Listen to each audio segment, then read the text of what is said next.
is Between the Lines, presented by Continental Diamond. I'm Tatum Everett. This is Ben Lieber, and we are here at Detroit's Ford Field Stadium, where the Vikings fell 31-9. They are now the number 5 seed in the NFC. They win a wild card berth because they obviously clinched beforehand. However, Ben, let's talk a little bit about the game tonight. I felt like the defense came out and made a statement there in the first half. What did you think of their efforts? Oh, the defense was outstanding. I mean, I don't look at this loss now, halfway through the third quarter after a long drive, they kind of wore us down a little bit. They got the run game going. They were checking the ball down, getting some chunks on us in the passing game. But that was expected. We knew that this was a great offense in the Detroit Lions. So I knew that they're going to make some plays.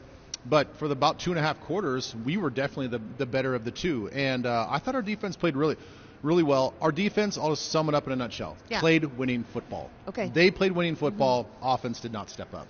And when you mean that from the offensive side of things, Kevin O'Connell mentioned in his press conference right off the bat that he felt like what the Lions did took away what they do consistently well, and they weren't able to do that consistently. Yeah. What did you make of that comment, I guess? Well, it's interesting because, on some of the misses that Sam had in the first half, the plays were there. The design concept and all the stuff against whatever coverage that they were throwing at us, it seemed like KOC had a good beat on it. He was kind of seeing it clearly. It just the execution wasn't there from the quarterback, and not really sure what that was all about. Right. We haven't seen him play like that all season long. It looked like for the most part, offensive line was giving him protection. He was getting the time that he needed. He was able to scan the field, but yet when he went to go throw it, things were just off. He wasn't as precise as he's been all season long. Yeah. So, it's tough because I know that KOC wants to take a lot of the responsibility on himself because he's the head coach. But when you look at the play design was there. We just have to have the players execute. I heard on the radio broadcast you mentioned Sam's feet looked jittery at some point. What do you mean by that? Well, we've seen him, play with this calm urgency all season long. When he's in the pocket, he only needs to move his feet when he needs to move his feet. And whether it's going through his progressions or whether he's feeling pressure, I just thought at times he had a clean pocket, but you almost see him like just pitter-pat his feet around. And he was not quite sure where to go with the football, what guy was going to be open. You could tell that he was trying to throw guys open. You could tell that he was trying to anticipate. It's just the coverage was too strong, and he just wasn't seeing it clearly. That's right. He was 18 of 41 for 166 yards and a 55.5 passer rating, which is really what we're not used to seeing from Sam Darnold. Now, the Vikings do finish the season 14-3. It is the winningest wild card seed ever to not win their division. But up next, they take on a Rams team. And it's really funny, Ben. I feel like the last time we played the Lions, I feel like we played LA next as well. That's right. Yes. It was not a good time for us. How can we right the ship and make sure that we learn the lessons from tonight? Well, I mean, definitely I have faith with everybody in the locker room and organization, to get this thing figured out, and they're going to have a little bit more time. They're playing on Monday night.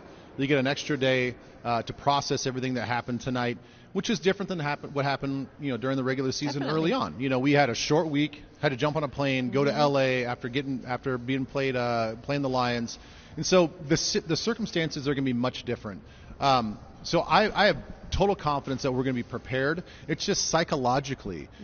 Can they get over the fact that they played a tough game tonight, things did not go their way, understand that they're going to be playing another team that's going to have a little something, a little extra wrinkle, a little different flavor. They're going to probably see some things that they haven't seen all season long. So can they be prepared for that, and can they execute when they see that? When you spoke to the players after the game, who did you talk to, and what were they saying about that psychology and what they need to do next?